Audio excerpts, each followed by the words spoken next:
सभी वीएलई को मेरा नमस्कार। मैं Ajay Choubey, CSC state office Lucknow से। आज की मुलाकात श्रृंखला अंतर्गत आज हम बात कर रहे हैं सीएससी केंद्र के संचालन के संबंध में कि सीएससी केंद्र का संचालन हम कैसे करें, इसके लिए क्या क्या दिशा निर्देश हैं, क्या गाइडलाइंस हैं, सर्विसेज की विशेष जानकारी कहां से लें, किसी भी तरीके की कोई शिकायत या कोई सुविधा सूचना लेनी हो तो इसका अधिकृत माध्यम और साधन क्या है। तो आज इस श्रृंखला में हमारे साथ हमारे राज्य मुख्यालय से वरिष्ठ प्रबंधक दिव्यदर्शन उपाध्याय जी और विनय कुमार जी आज इस विषय में आपको विधिवत जानकारी देंगे। बहुत ध्यान से इस सेशन को देना है, सुनना है और अपनी जो भी क्वेरी होगी आप लोग कमेंट बॉक्स में जरूर डालिएगा। हम लोग का प्रयास होगा कि हम लोग इसका उत्तर दे सकें। धन्यवाद। ओवर टू यू दिव्यदर्शन जी। विनय जी आप।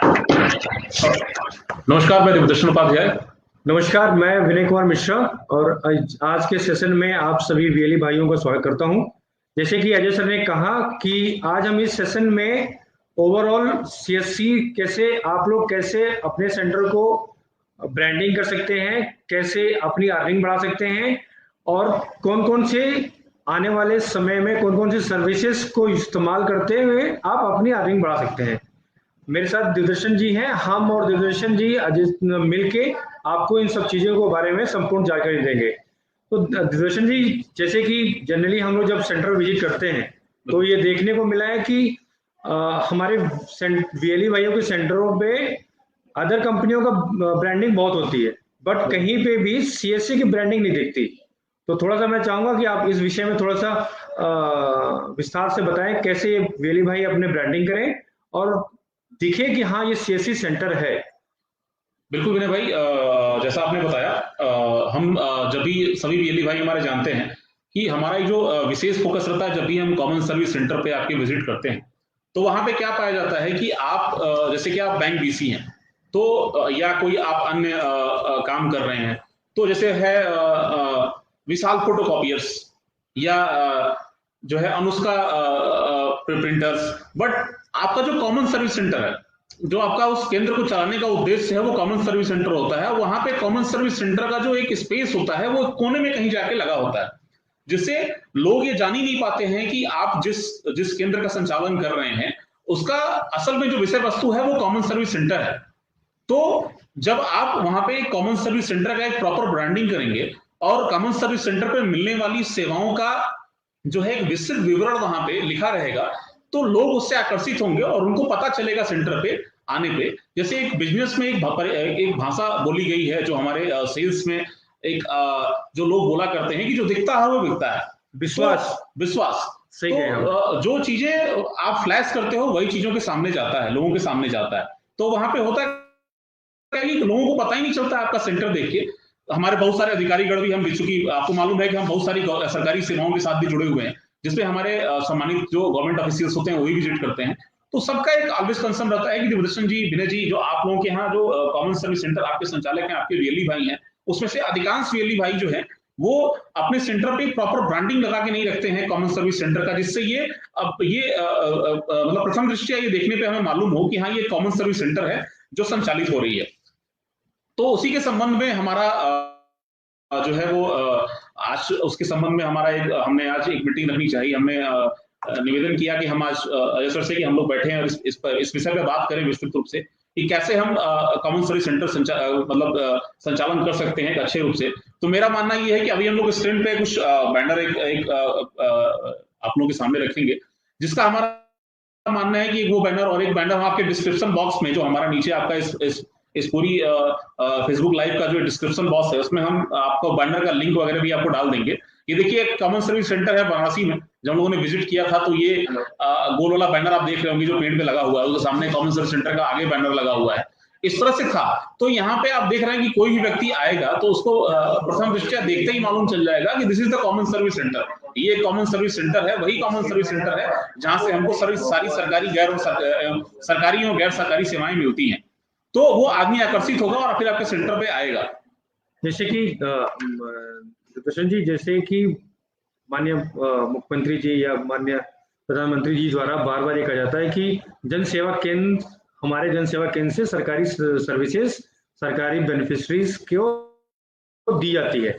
लेकिन अगर ब्रांडिंग नहीं दिखने की वजह से अगल बगल के आपके जो अगल बगल के लोग हैं वो यही समझते हैं कि आपकी कोई साइबर कैफे होगा या कोई फोटो कॉपी है, बट उनको ये नहीं पता चलता कि आप ही वो जन सेवा केंद्र है जिसके बारे में माननीय प्रधानमंत्री जी लाल किले से या और अलग फोरम पे बात करते हैं, तो वो इस चीज को आइडेंटिफाई नहीं कर पाते हैं। तो जैसे दिग्दर्शन जी ने कहा और जैसे आप लोगों को स्क्रीन पर दिख भी रहा है कि सीएससी की ब्रांडिंग जहां भी दिखेगी तो एक इस अपने से अंदर में ही विश्वास दिखाएगा कि हाँ, जिसके बारे में हमारे प्रधानमंत्री जी बोल रहे हैं या हमारे मुख्यमंत्री जी बोल रहे हैं वो यही सीएससी सेंटर है जहां से हमें सरकारी गैर सरकारी सारी सुविधाएं एक ही छत के नीचे मिलती हैं।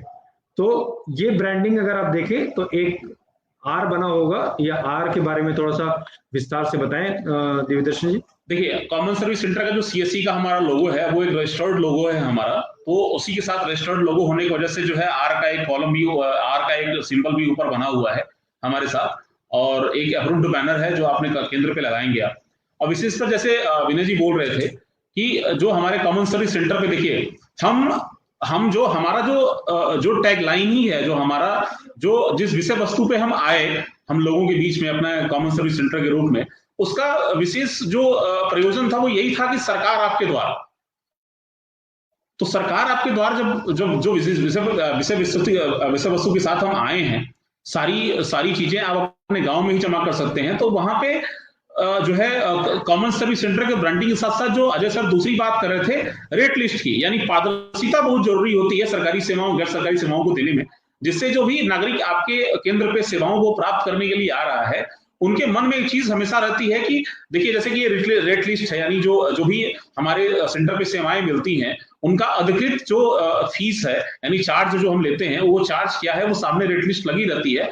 तो कोई भी आपके सेंटर पे जो आम जनमानस, देखिए आपके और हमारे यहाँ जो हमारे कॉमन सर्विस सेंटर पे है उस पर हमेशा यह माना जाता है कि हमेशा एक आम जनमानस वहां पे आता है, एक गांव का नागरिक आता है, तो वो सेवाओं को लेके उससे और सेवाओं के साथ उस पर लगने वाले चार्जेस को लेके भयभीत ना हो, इसकी वजह से वो सेंटर पे आए ही ना कि चार्जेस कहीं ज्यादा नहीं लग रहे हो, इसकी वजह से वो आता नहीं है सेंटर पे। लेकिन जब आप रेट लिस्ट लगा के रखिए तो उसको भी मालूम चलेगा कि कॉमन सर्विस सेंटर से जो सेवाएं हैं वो कितनी नॉमिनल रेट पे मिलती हैं और क्या क्या मिलती है, क्या क्या मिलती है। सबसे बड़ी बात ये रहती है दूरदर्शन जी कि ये रेट लिस्ट जब सामने आदमी देखता है, अभी मान लीजिए कि हम एक सिर्फ पैन कार्ड बनाने गए हुए हैं, हम एक फोकस के पैन कार्ड ही बनाएंगे, बट उस रेट लिस्ट अगर प्रॉपर वे में विजुअल रहेगी, दिखेगा, फ्रंट में दिखेगा, तो हो सकता है वो गया हुआ जीवन प्रमाण पत्र भी आपके सेंटर से करवा ले। एक रेट लिस्ट लगाने के ये दो फायदे आपको मिलता है कि कस्टमर जब बेनिफिशियरी जब आपके सेंटर पे आता है तो क्या क्या सर्विसेज आप दे रहे हैं वो सब आपको दिखता है। बिल्कुल, इसी विषय पे मैं बताना चाहता हूं कि अभी हम लोग विजिट कर रहे थे एक जगह पे, अम्बेडकर नगर की जनपद में मैं विजिट कर रहा था, वहां एक बुजुर्ग खड़े थे जो अपनी बिटिया का, मतलब उनकी नतनी रही हो या बिटिया रही हो, उनका पैन कार्ड बनवाने आए थे। तो वही सेंटर पे हमारे वीएलई भाई द्वारा वहां पे पूरी रेट लिस्ट लगाई गई थी, क्योंकि रेट लिस्ट के साथ साथ सेवाओं के विस्तार और उसके क्रम श्रृंखला की भी जानकारी होती है। तो वहां उन्होंने देखा, वहां पे लिखा हुआ था जीवन प्रमाण पत्र, तो जीवन प्रमाण जब देखा उन्होंने विषय, जब लाइफ सर्टिफिकेट का उन्होंने देखा कि हाँ ये भी लिस्टेड है, बोले अरे ये भी बनता है, जिसके लिए हम जिले पे चल के जाते हैं, ये सुविधा भी आपके यहाँ मिलती है क्या? तो वीएलई ने बताया कि हाँ मिलती है। तो हमारे वीएलई भाई ने मतलब बनाना शुरू किया और फिर उनके द्वारा उस जो है उनके साथ साथ जो अन्य साथीगण हैं यानी पुराने पेंशन कर्मी जो थे उनके साथ साथ उनको भी उन्होंने बताया कि आप देवरिया, आपको मतलब अम्बेडकर नगर जनपद मुख्यालय पे जाने की जरूरत नहीं है, आप यही गांव में बैठे हुए अपना ये सर्टिफिकेट बनवा सकते हैं। तो उससे मतलब काफी, और देखिए जब भी किसी सेवा के प्रचलन और उसके प्रचार विषय वस्तु के बारे में बातचीत होती है तो जितने भी आसपास के कॉमन सर्विस सेंटर होते हैं सब लाभान्वित होते हैं। देखिए हम अगर मैं अम्बेडकर नगर अथवा आजमगढ़ अथवा मेरठ में किसी व्यक्ति से अगर कॉमन सर्विस सेंटर के विषय में चर्चा करूंगा एक नागरिक के रूप में, तो जाहिर सी बात है वो जो मेरठ में बैठा हुआ व्यक्ति है वो मेरठ के आसपास के किसी कॉमन सर्विस सेंटर में जाएगा और वहां पे वो सेवाएं लेगा। तो जब भी हम किसी सेवाओं के बारे में बात करते हैं और कॉमन सर्विस सेंटर में मिलने वाली सेवाओं के बारे में बात करते हैं, तो इसका मतलब ये है कि वो उत्तर प्रदेश अथवा पूरे भारतवर्ष में जहां भी कॉमन सर्विस सेंटर है जिस व्यक्ति के नजदीक, वहां उन सेवाओं को प्राप्त कर सकता है। तो ये बहुत बड़ा एक कारण था हमारा जो है आपके साथ जुड़ने का, कि हम आपके साथ जुड़े और कॉमन सर्विस सेंटर एक ब्रांडिंग कैसे हो और उसका एक संचालन कैसे हो, उसको वो दिखे कैसा, इसको लेके हम बातचीत करें, क्योंकि इसको लेके कमियां कुछ हैं जो दूर किए जाने की आवश्यकता है और हम साथ मिल बैठ के ही इसको दूर कर सकते हैं।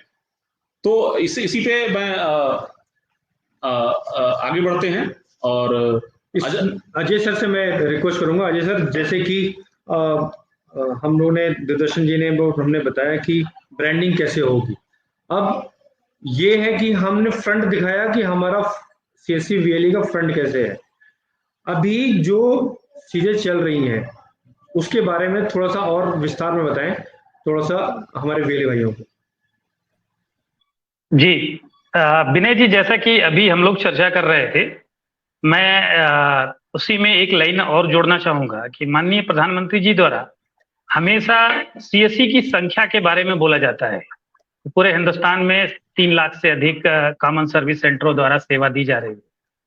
अब वो 3 लाख ग्राउंड पे नहीं दिखता, चूंकि आप दिखाते नहीं है। हमारी अपील है सभी जनसेवा का कॉमन सर्विस सेंटरों से कि वो दिखाएं, क्योंकि जो दिखता है वही बिकता है, सच्चाई ये भी है। और ब्रांडिंग ना करके फलाना डिजिटल स्टूडियो, फलाना ट्रेडर्स कम्युनिकेशन, ऐसा करके आप लोग लगाते हैं। हमें सम्मान है आपके संस्था का, आपके ब्रांड का, किंतु सम्मान के साथ आप जब भारत सरकार का सिरमौर संस्था है, भारत सरकार ने हाथ रखी है इस संस्था के ऊपर, तो आप लोगों को आगे बढ़ के आना चाहिए, इस ब्रांड को आगे लेके आना चाहिए। आज के समय में एसबीआई अगर कहीं लिखा हुआ आप देखते हैं तो समझ जाते हैं कि वित्तीय कार्य होता है। हम लोग एक मुहिम चलाएं कि पीछे जो हमारे इस समय आप सीएससी देख पा रहे होंगे, ठीक वैसे ही सीएससी अभी ब्रांडिंग में जो हम लोगों ने दिखाई है, ये ब्रांड देखते ही किसी भी जनमानस में ये स्पष्ट आ जाए कि सीएससी करती क्या है, यहाँ से जनता को किस किस तरीके का लाभ मिलता है। और आज का सेशन भी हम लोग का यही था कि हम अपने ब्रांड को, अपने सेंटर को इतना ज्यादा लोकलाइज कर दें लोगों के दिल, दिमाग, जेहन में, कि वो स्पष्ट तौर पे लग जाए कि हाँ ये सीएससी है। अगर आपके जर्सी जैकेट पे सीएससी का कोई लोगो लगा है तो वो सीधे समझ जाए कि अच्छा ये उस संस्था से जुड़े हुए व्यक्ति हैं जो डिजिटल सेवा प्रोवाइड कराते हैं। अभी जैसे कि विनय जी ने हम इसमें पूछा, या अभी हम चर्चा को अगले दौर में लेके चल रहे हैं कि एक स्टैंडर्ड कॉमन सर्विस सेंटर का संचालन हम किस प्रकार करें। तो देखिए सर जी, आप लोगों से एक फिर से निवेदन होगा कि कहीं जूते की दुकान में सीएससी खोले बैठे हैं, कहीं दवा की दुकान में खोले बैठे हैं। हम आपके संस्था और आपके काम का बिल्कुल रेस्पेक्ट करते हैं, लेकिन सीएससी एक सिर्फ दुकान नहीं है, एक सेवा केंद्र नहीं है, एक ड्यूटी है समाज के प्रति आपका, जो आपने उठाया है भारत सरकार से इसकी फ्रेंचाइजी लेकर के, इसका आईडी लेकर के आपने एक जिम्मेदारी उठाई है।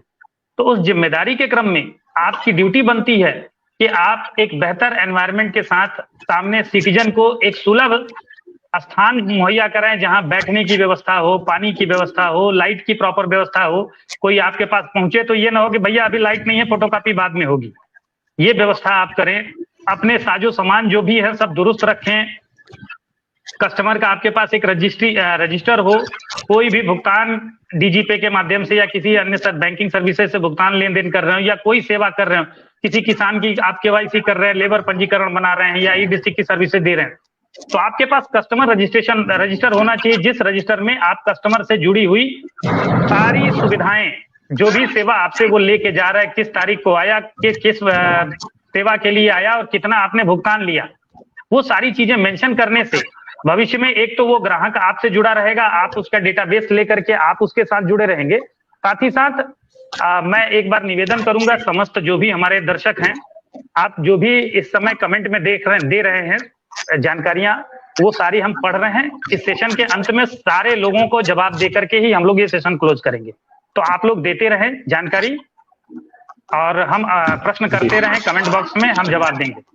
तो यहाँ ये बताना है कि आप लोग अपने सेंटर को एक काफी फ्रेंडली बनाएं, स्वच्छ बनाएं, हाइजीन मेंटेन करें, और लोगों को वहां आने के बाद ये फील हो कि एक उनके लिए व्यवहारिक स्थान हो। आपका एटीट्यूड, आपका व्यवहार काफी ज्यादा, सॉफ्ट स्किल आपके अंदर बहुत अच्छा होना चाहिए। ग्राहक को एक सम्मानजनक तरीके से आप ट्रीट करें, ऐसा नहीं कि आप सरकारी अधिकारी की तरह उसे ट्रीट कर रहे हैं और वो आपके सामने जी हुजूरी वाली पोजीशन में है, तो ऐसा नहीं, वो आपका गार्ड है एक तरीके से। कहते हैं ना कि ग्राहक भगवान होता है, तो ये रिस्पेक्ट आप रखिए, साथ में सुविधा दीजिए, पंक्चुअलिटी रहनी चाहिए टाइम की, कि आपके दरवाजे थोड़ा विनय जी म्यूट कर लें, आपकी तरफ से वॉइस रिटर्न आ रही। सॉरी, हो गया जी, तो ये चीज कर लें। उसके अलावा आप सारे लोगों से निवेदन है, चूंकि आप लोग विभिन्न प्रकार की सर्विसेज जो वित्तीय कार्य भी करते हैं सीएससी से, तो आप लोग पुलिस वेरिफिकेशन जरूर करा लें, क्योंकि बहुत बार ऐसा होता है कि आपके यहाँ से डीजी पे से लोग भुगतान निकाल के जाते हैं 500 रुपया, और झूठ जाकर के बोलते हैं कि हमें तो 1000 रुपया निकाले थे और हमें ये 500 रुपये ही पकड़ा दिए हैं। तो ऐसी अशोभनीय स्थिति ना हो, इसको ध्यान रखें, कोशिश करें, अगर संभव हो तो सीसीटीवी कैमरा लगा लें। मतलब आपका ये अपना करियर, भविष्य और पूरा सेंटर है, ठीक है, तो इसको आप लोग ध्यान रखें। उसके अलावा मैंने जैसा कि बताया कि हर सीएससी सेंटर, जैसे बहुत सारे बीएलईज का मैं रिकॉर्ड देखता हूं कि कोई लोग 500 किसानों को केवाईसी किया है, कोई 100 लेबर कार्ड बनाया है, ई श्रम कार्ड बनाया है, तो ये इतने परिवारों तक आपकी पहुंच है। और आप सभी बीएलई ज्यादा से ज्यादा गैस बुकिंग करिए, ज्यादा से ज्यादा छोटे बड़े ट्रांजेक्शन करते हुए हर परिवार में पहुंचिए, क्योंकि हर परिवार में आपका मेरा स्पष्ट कहना है, और मैं ऐसा मीटिंग्स में कहता भी हूं कि हर परिवार में लगभग आपका 1000 रुपया की सर्विस पड़ी हुई है सालाना। आप एक साल में उसको 1000 रुपए की सर्विस दे सकते हैं। आप खुद से एनालाइज करिए, परिवारों को छोड़िए मत, परिवारों तक अपनी पहुंच बनाइए। अभी जैसे जनवरी महीना शुरू होने जा रहा है, दिसंबर आएगा, जनवरी आएगा, नए नए कैलेंडर बांटे जाते हैं सालाना। आप लोग भी कैलेंडर सर्विस के साथ घर घर पहुंचा सकते हैं, जिससे आपकी पहुंच होगी। गाड़ियों का बीमा कर रहे हैं, स्वास्थ्य की बीमा कर रहे हैं, क्या नहीं है सीएससी के पास डिजिटल सर्विस के क्षेत्र में। बशर्ते यही है कि आपको अपना वर्किंग कल्चर स्टैंडर्ड करना होगा, अपने प्रोफेशन को प्रोफेशन के ढंग से, और साथ में चूंकि हम सोशल प्रोफेशन मतलब एक सामाजिक व्यवसाय में काम कर रहे हैं, ये सामाजिक व्यवसाय है, समाज से जुड़ के रहने के साथ करने वाला व्यवसाय है, तो ये एक सबसे ज्यादा जरूरी है। मैं अब चर्चा तो अभी चल करते अजय सर आपके शब्दों को मैं और थोड़ा सा और 2-3 चीजें जी बिल्कुल जी जैसे कि आपने कहा कि एक मॉरल, एक सोसाइटी का रिस्पॉन्सिबिलिटी है सीएससी वीएलई के ऊपर, वो आस पड़ोस के लोग हैं, तो उसी क्रम में अब हम अपने वीएलई भाइयों का ग्रेडिंग करने लगे हैं स्कूलों में। जैसे आप सबको मालूम होगा कि स्कूलों में बच्चों का ग्रेडिंग होता है। हम लोग अब बिल्कुल जैसे आपने शुरुआत में कहा कि प्रधानमंत्री द्वारा 3-3.5 लाख वीएलईज हैं, पर वो दिखते नहीं है कहीं, है ना। तो अब हमको ये कि हम ग्रेडिंग करेंगे, जो वीएलई भाई ग्रेडिंग में के हिसाब से काम करेंगे उनको हम सारी सर्विसेज में प्रायोरिटी देंगे। ग्रेडिंग में ये कोशिश किया जाएगा कि सभी वीएलई भाई जो हमारे प्लेटफॉर्म पे आ रहे हैं वो कम से कम 50 ट्रांजेक्शन करें, और हम उस ग्रेडिंग सिस्टम के हिसाब से जो भी A+, A, B, C, D की हमारी कैटेगरी है, और जो लोग A+, A, B तक रहेंगे हम उनको जो सर्विसेज आने वाले समय में सर्विसेज रहेंगी उनको प्रायोरिटी देंगे। और मैं उन लोगों से उम्मीद करूंगा जो सिर्फ 1 या 2 ट्रांजेक्शन करके सीएससी लेकर बैठ गए हैं और कोई भी एक्टिविटी नहीं दिखाते हैं, तो उनसे अनुरोध ये रहेगा कि आप आने वाले समय में एक्टिव मोड में आके आप लोग ट्रांजेक्शन करिए, क्योंकि अब आपका मॉनिटरिंग भी हो रही है जनरेशन। बिल्कुल, अब ग्रेडिंग सिस्टम से ये निकल कर आ जाएगा कि कौन सा वीएलई मेरे पूरे साल भर काम कर रहा है, कौन से वीएलई भाई मेरे 3 महीने काम कर रहे हैं, कौन से सिर्फ 1 दिन काम करके बैठ गए।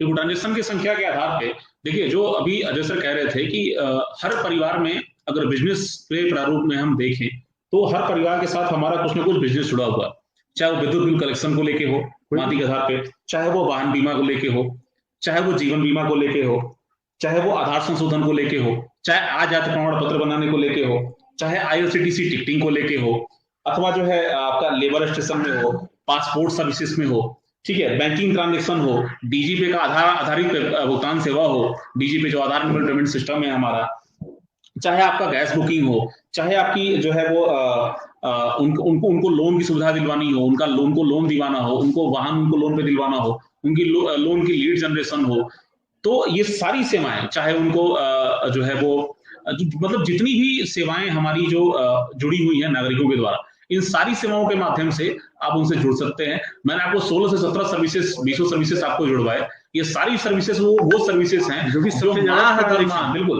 ज्यादा ट्रांजेक्शन है। और इसी ट्रांजेक्शन जो विनय जी बात कर रहे थे कि मिनिमम 50 ट्रांजेक्शन पर मंथ और मैक्सिमम ट्रांजेक्शन के आधार पर जो आपकी ग्रेडिंग बनाई जा रही है, यानी हर वीएलई भाई का जो ग्रेडिंग तैयार कर रहे हैं हम उनके ट्रांजेक्शन और उसके वॉल्यूम के आधार पे, तो उसमें यही है, उसमें ये सेवाएं बहुत सहायक हैं। विद्युत बिल जमा करने का जो आपके पास ऑप्शन है वो हर प्रतिमाह है। चाहे आप पेंशन, हमारे सारे कॉमन सर्विस सेंटर पेंशन निकासी केंद्र के रूप में कार्य करते हैं। हर महीने आप पेंशन निकालना है, तनख्वाह देना है, आधारित पेमेंट हुआ, तो आप चाहे बिजली बिल जमा करना हो, चाहे आधारित भुगतान सेवा करना हो, सालाना के आधार पर चाहे आपको जीवन बीमा का प्रीमियम जमा करना हो, चाहे आपको वाहन बीमा करना हो, लेबर स्टेशन करना हो, उसके बाद से आपको ई श्रम कार्ड बनाना हो उसका, चाहे आपको जो है वो उसका टिकटिंग करना हो, आय जाति निवास बनाना हो, ये सारी सेवाएं आपको हेल्प करती हैं जो है वो आपको ट्रांजेक्शन काउंट बढ़ाने में। और कहीं ना कहीं ये कभी ना कभी किसी न किसी फैमिली मेंबर परिवार में जरूरत पड़ जाती है। बिल्कुल, वो जैसे अजय सर ने कहा निर्देशन की वो एक परिवार से अगर उनका जुड़ाव हो गया तो वो ये सारी सर्विसेज जो कि आपने बताई एक जरूरी सर्विसेज हैं और जिनसे ये अपनी इनकम भी बढ़ा सकते हैं। तो ये इन सर्विसेज को ध्यान देते हुए कौन सर्विसेज हम नजदीकी बेनिफिशरीज को दे सकते हैं, आपके आस पड़ोस में लोगों को जो जरूरत है। अच्छा, आज की डेट में निर्देशन बहुत से ऐसे रूरल एरिया में परिवार हैं जो कि खुद गैस बुकिंग नहीं कर सकते, जिनको कहीं ना किसी की मदद लेनी पड़ती है मोबाइल से। लेकिन बिना जी उसमें हम लोग बात कर रहे थे ब्रांडिंग की, देखिए अगर सेंटर पे ये लगा के रखेंगे कि यहाँ गैस बुकिंग की सुविधा उपलब्ध है, बिजली बिल जमा करना है तो यहाँ बिजली बिल जमा करने की सुविधा है, तभी तो नागरिक जान पाएंगे कि हम कैसे कर रहे हैं। वो ओवर सब कुछ अगर आप देखें तो जो टॉपिक आता है वो ब्रांडिंग का आता है कि आप 3 शब्द जो है CSC वो कहाँ पे दिखा रहे हैं, सबसे आगे दिखा रहे हैं या कोने में दिखा रहे हैं, जिससे आपको अर्निंग हो रही है वो सबसे आगे होना चाहिए भाई। उसी से एक चीज देखिए विनय जी, 10 लोगों को जी विनय जी, एक चीज मैं यहाँ कोट करना चाहूंगा। एक फोटोकॉपी का जो जेरॉक्स का होता है मात्र 2 रुपए की सर्विस होती है और बहुत इंपॉर्टेंट होती है। और किसी भी मार्केट में जाके देखिए ये बड़े फॉन्ट साइज में लिखा रहता है फोटोकॉपी। और वो हमारे आपके दिमाग में वो हमारे दिमाग में क्लिक कर जाती है जब भी हम उधर से, अरे कहाँ देखा था, वहां देखा था, जल्दी जाओ वहां से करा के लाओ। लेकिन CSC के मामले में ये चीज बहुत ज्यादा जरूरी है। बिल्कुल। और जबकि हम चाहेंगे कि कुछ जी हम चाहेंगे कुछ क्वेश्चंस आ रहे हैं, क्वेश्चंस भी लेते चलें बीच बीच में। जरूर आप लीजिए। हाँ, तो मैं क्वेश्चन ले रहा हूँ कि एक BLE भाई जतिन चौधरी जी हैं, ये बिजनौर से हैं, बोलते हैं कि मेरी CSC ID से मंथली 2000 से 2500 ट्रांजेक्शन होता है। तो बहुत बहुत बधाई जतिन जी। बहुत जल्दी इस संबंध में हम लोग भी आपसे संपर्क करेंगे और हम लोग सम्मानित करते हैं जिले स्तर पे ऐसे BLEs का। एक मखदूम खान साहब हैं, सर मेरी HDFC सरेंडर करके एक्सिस बैंक बनाना है चाहता हूं। इस संबंध में हमारे जो क्षेत्रीय प्रबंधक हैं वो आपसे संपर्क करेंगे। ये आपने यहाँ पे टाइप कर दिया है, आज ही उनको इस संबंध में सूचित कर दिया जाएगा। वाईफाई चौपाल ई डिस्ट्रिक्ट की आईडी का बड़ा सवाल आता है लोगों का कि मेरी ई डिस्ट्रिक्ट आईडी नहीं आई, ई डिस्ट्रिक्ट आईडी नहीं आई। एक बड़ा मैं एक महत्वपूर्ण यहाँ पे बोलना चाहूंगा कि देखिए हमारे पास हर जिले में कुछ VLEs के एक क्या कहते हैं एक सोच होती है।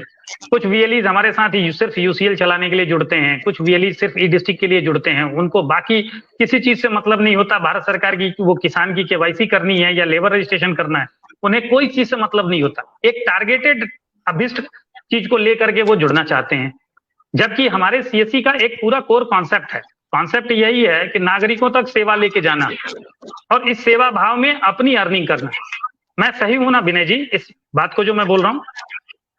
बिल्कुल सही बोल रहे हैं। हाँ, लेकिन कुछ लोग टारगेटेड विजन के साथ जी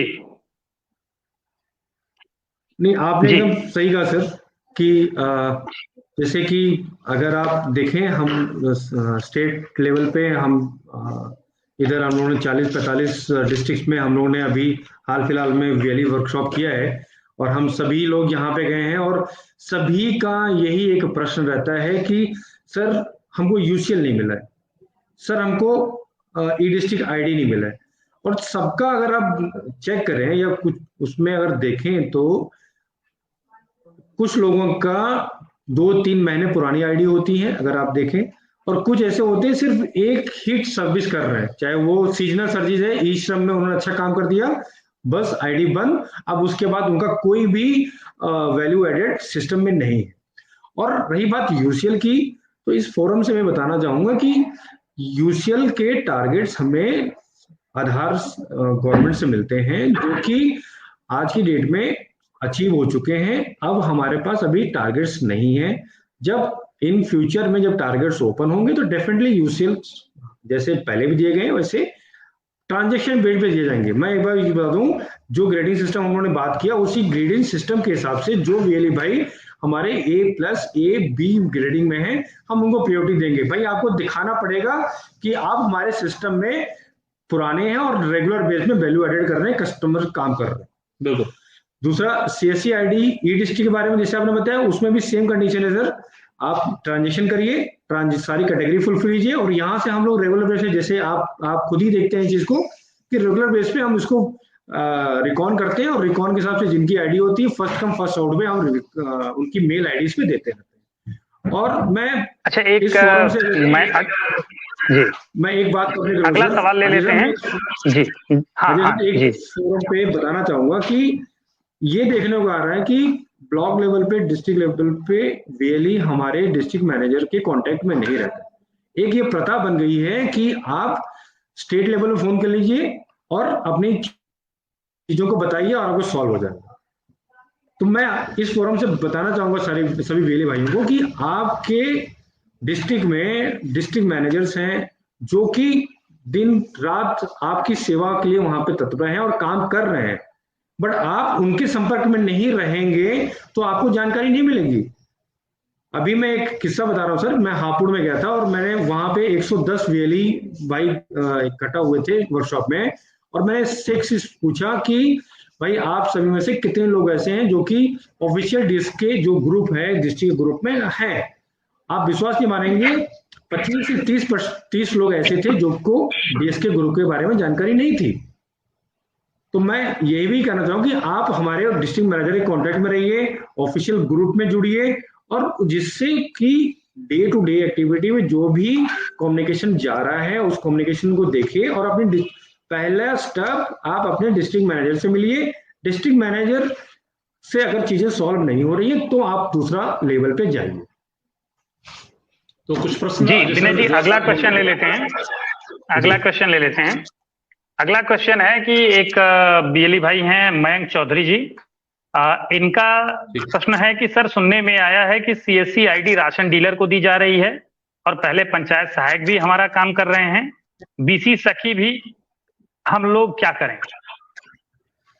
सर देखिए, सरकार के जो इनिशिएटिव्स हैं इसमें ऐसा नहीं है। उनका एक सेपरेट विषय वस्तु है काम करने का, हमारा आपका एक सेपरेट विषय वस्तु है काम करने का। वो किस परिप्रेक्ष्य में दिए जा रहे हैं, किस परिप्रेक्ष्य में नहीं दिए जा रहे हैं, वो एक डिस्कशन का विषय है। ऐसा नहीं है कि उससे आपके सर्विसेज को कोई इम्पैक्ट पड़ने वाला है। आप अपनी सर्विसेज अच्छे से दीजिए, जिस प्रकार से आपका सेंटर संचालित हो रहा था वैसे ही आपका सेंटर संचालित होता रहेगा। उससे आपके रेवेन्यू पे तथा आपसे मिलने वाली सर्विसेज पे कोई प्रभाव नहीं पड़ेगा। सर मैं दूरदर्शन की बातों में एक आखिरी पॉइंट ऐड कर देता हूँ। ये थोड़ा फिजिकली है, फिगर्स में बता देता हूँ। इस फाइनेंशियल ईयर में आप लोग देख रहे होंगे कि हमारे ट्रांजैक्शन वैल्यू के काउंट बढ़े,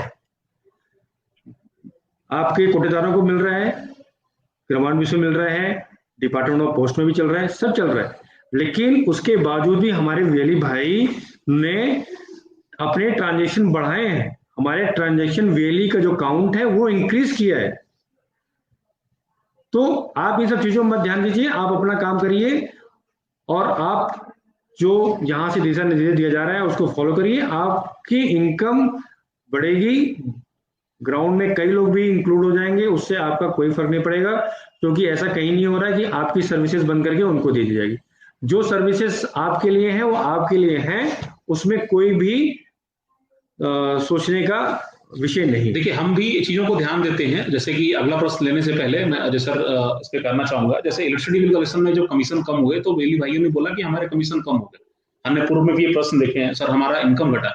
देखिए, कमीशन कम हुए तो हम पैकेट ऑफ सर्विसेज लेके आए काउंटर पे, यानी जो पहले मिनिमम 40% का जो हम पार्ट पेमेंट करते थे, आज के डेट में जब आप बिल फेच करते हो किसी कंज्यूमर का तो उस पर एक और स्टेटस आता है बिलिंग स्टेटस, उसमें 2 स्टेटस आता है, billing status live and billing status disconnected. यानी उपभोक्ता का विद्युत बिल, अगर विद्युत बिल जमा न करने के कारण उसका खाता यानी उसका जो कनेक्शन है वो अगर विच्छेदित कर दिया गया है यानी डिस्कनेक्टेड कर दिया गया है, तो भी आप उसका पैसा कलेक्ट कर सकते हो, मिनिमम 25% और मैक्सिमम जो बिल अमाउंट है उसका। और अगर उसका कनेक्शन वर्तमान में चालू स्थिति में अर्थात विच्छेदित नहीं किया गया है तो मिनिमम 100 रुपए भी आप कलेक्ट कर सकते हो और मैक्सिमम बिल अमाउंट तक आप चाहो तो 20 बार में कलेक्ट कर लो और उसके लिए किसी की भी अप्रूवल लेने की आवश्यकता नहीं है। और साथ ही साथ हम जो है मतलब उसमें जो है आपके साथ किस्तों, आसान किस्तों की भुगतान की सेवा और मिनी या पैकेट, और भविष्य में भी कई सारी योजनाओं को लाने का हमारा प्रयास है। एक हमारा 2 लाख रुपए तक का 49,999 रुपए तक की जो बिल आप जमा करते थे उसमें 2 लाख रुपए तक के भी बिल लाए जाने की वो है, आपके पोर्टल पे ये चला गया है, ऑलरेडी शो कर रहा है, बट परंतु अभी स्टार्ट नहीं हुआ है। जल्द ही एक आध हफ्ते में इसको भी सर्विस शुरू करने की कोशिश है और भविष्य में आरसीडीसी कनेक्शन फी की भी स्टार्ट करने की योजना है हमारी। तो हम पैकेट ऑफ सर्विसेज भी ला रहे हैं कि कहीं से भी आपको घाटा ना हो अपना कॉमन सर्विस सेंटर संचालन करने में और चीजें आपको पड़ती जाएं। तो अजय सर आगे अगला क्वेश्चन अगर लेते हैं जी। हाँ, अगला क्वेश्चन लेने से पहले मैं भी इस पे अपना एक इनपुट दूंगा, क्योंकि 2008 से और आज तक में मैंने सिनेरियो में देखा, वीएलई जब कम थे तो ट्रांजैक्शन कम था, सेवाएं कम थी। जैसे जैसे अभी आज सरकार के पास इतनी सारी डिजिटल चीजें हैं, इतनी सारी डिजिटल सेवाएं हैं कि आप अभी वीएलई कम पड़ रहे हैं। सच्चाई ये है कि आप कम पड़ रहे हैं, तभी तो सरकार, चूंकि देखिए सवाल आपके रोजगार के साथ साथ जनता के हितों का ध्यान रखना है। आज के समय में किसी मंडी में जाके देखिए, आपके मंडी में हर ठेला वाला अपना आलू बेच के घर वापस आता है और मंडी में ग्राहक भी ज्यादा पहुंचते हैं। तो ज्यादा ठेला लग जाने से आपके मंडी का असर नहीं पड़ता, मंडी उसी को कहते हैं। तो अब तो ये खुशी का विषय है कि हिंदुस्तान में जो ट्रांजैक्शन हो रही है और उस ट्रांजैक्शन में यूपी का बहुत बड़ा कंट्रीब्यूशन है। भारत जो डिजिटल ट्रांजैक्शन हो रहा है और डिजिटल ट्रांजैक्शन में जो यूपी का है उसमें सीएससी का बहुत बड़ा रोल है। फॉर द एग्जाम्पल विनय जी स्पष्ट तौर पे बताएंगे कि ई श्रम में आपके सीएससी के ट्रांजैक्शन और डायरेक्ट ई श्रम के ट्रांजैक्शन, उसमें सीएससी का एक बहुत बड़ा रोल है। तो ये नो डाउट आप लोगों को काम कम नहीं हुआ है और आगे भी काम कम नहीं होगा, चाहे कितने भी लोग आ जाएं। वो अच्छी बात है, स्वस्थ परंपरा कंपटीशन की जब डेवलप होगी आप लोगों को भी काम में एंजॉय होगा और किसी का रोजगार नहीं मारा जाएगा। हमें 2008 से मैं सुनते आ रहा हूं कि मेरे सामने एक सीएससी सेंटर खोल लिया है, कैसे चलेगा, दुकान बैठ जाएगी। नहीं, ये क्वालिटी एश्योरेंस का बिजनेस है। आप क्वालिटी दीजिए, अच्छा कस्टमर हैंडलिंग करिए, आप बिल्कुल अच्छा काम कर पाएंगे। ऐसे ही अब अगला क्वेश्चन लेंगे। एक वीएलई भाई पूछते हैं, सुशील कुमार जी पूछ रहे हैं कि यदि किसी की सीएससी आईडी सस्पेंड हो जाए तो एक्टिव कैसे होगी। मैं इस पे जानकारी चाहते हैं। वो अगर सीएससी आईडी ट्रांजेक्शन ना करने के कारण पूर्णतः डिलीट हो चुकी है तो उन्हें फ्रेश एप्लीकेशन करना पड़ेगा। सस्पेंड किस अवस्था में हुई है, अगर वो ब्लैकलिस्ट की गई है किसी फ्रॉडलेंट एक्टिविटीज में या ट्रांजेक्शन ना करने के कारण डिलीट हुई है, तो आप अपने जिला प्रबंधक से एक बार संपर्क कीजिए, उनको बताइएगा। हमारे पास एक जिला प्रबंधक के पास एक फॉर्म होता है, अगर वो परमानेंटली डिलीट नहीं हुआ होगा, पार्सली डिलीट हुआ होगा या पार्सली इनएक्टिव हुआ होगा, तो पार्सली इनएक्टिवेशन के केस में हमारा डिस्ट्रिक्ट मैनेजर महोदय जो है उसको अग्रेसित करते हैं और राज्य परियोजना प्रबंधक महोदय एसपीएम महोदय के थ्रू वो जो है रूट होके आता है हमारे पास। तो उसके बिहाफ पे जो है वो उस आईडी के बंद होने की जो विषय वस्तु है उसकी बारे में जांच करके फिर उसको खोलने का प्रयास किया जाता है। ये अगला सवाल है रामेश्वर जी से, चित्रकूट से हैं। ये चाहते हैं कि हर बीएलई के एप्लीकेशन में आयुष्मान कार्ड रजिस्टर हो जाना चाहिए, तो इसके संबंध में आप कुछ जानकारी दें। आयुष्मान भारत का जो हमारा आईडी अप्रूवल होता है वो संबंधित विभाग के अनुमोदन पे होता है और हम यहाँ से अपना वो भेजते हैं, मतलब कि हम अपना रिक्वेस्ट भेजते हैं उनको, जैसे रिक्वायरमेंट्स वहां से आती है उसके अनुसार उस पर अप्रूवल मिलता है। तो ऑटो अप्रूव हो पाना उस पर संभव नहीं है, जो कि सरकार की गाइडलाइन है उस पर। तो एप्लीकेशन हम यहाँ से भेजते हैं तभी उसका अप्रूवल हो पाता है। अगर आप बीएलई हैं, एटलीस्ट 3 महीना आपको ट्रांजेक्शन करते हुए हो गया है, चलाते हुए हो गया है, तो अब अपने जिला प्रबंधक महोदय से आप रिक्वेस्ट भेज सकते हैं अपनी आईडी आयुष्मान भारत में एक्टिव करने की। निसंदेह अगर पात्रता आप वो अर्ता आपकी होगी तो आपका आयुष्मान में एक्टिवेशन जरूर किया जाएगा। नॉर्म्स फॉलो करते हुए अगर हैं तो डेफिनेटली उसको आगे पुट अप किया जाएगा। बिल्कुल। तो सर समय को देखते हुए कि ये एक आखिरी कमेंट मैं ले लूं। आर्या सीएससी इंटरप्राइज लिखते हैं कि बहुत ही अच्छा कदम है। जी जी, तो बहुत बहुत धन्यवाद, आपने सराहना किया। हम लोग इस तरीके का प्रयास करते रहेंगे। आप लोग सभी लोग साथ देते रहेंगे। ये कार्यक्रम हम आप लोगों के सराहना और आपसे मिलने वाली शुभकामनाएं और आपसे मिलने वाले फीडबैक के आधार पर ही करते हैं। और यकीन मानिए हमारा भी और हमारी पूरी टीम का मनोबल बढ़ता है इस श्रृंखला को आगे बढ़ाने के लिए। आपका ये मैसेज देख के और आप लोगों का ये फीडबैक देख के हमारा भी मनोबल बढ़ता है कि हम नई चीजों के साथ आपके सामने प्रस्तुत होते हैं हर शाम जो है वो 4 बजे और आपके साथ जुड़ते हैं। बहुत अच्छा लगता है। यकीन मानिए आप लोग ऐसे ही हमारा मनोबल बढ़ाते रहिए और हम आपका साथ देते रहें। और प्रतिदिन नए नए विषय लेकर हम सब हमारे स्टेट ऑफिस से हमारे साथ के जितने कोलीग्स हैं अजय सर के साथ इस मंच पे आएंगे और आप सभी को संपूर्ण जानकारी प्रदान करने की कोशिश करेंगे।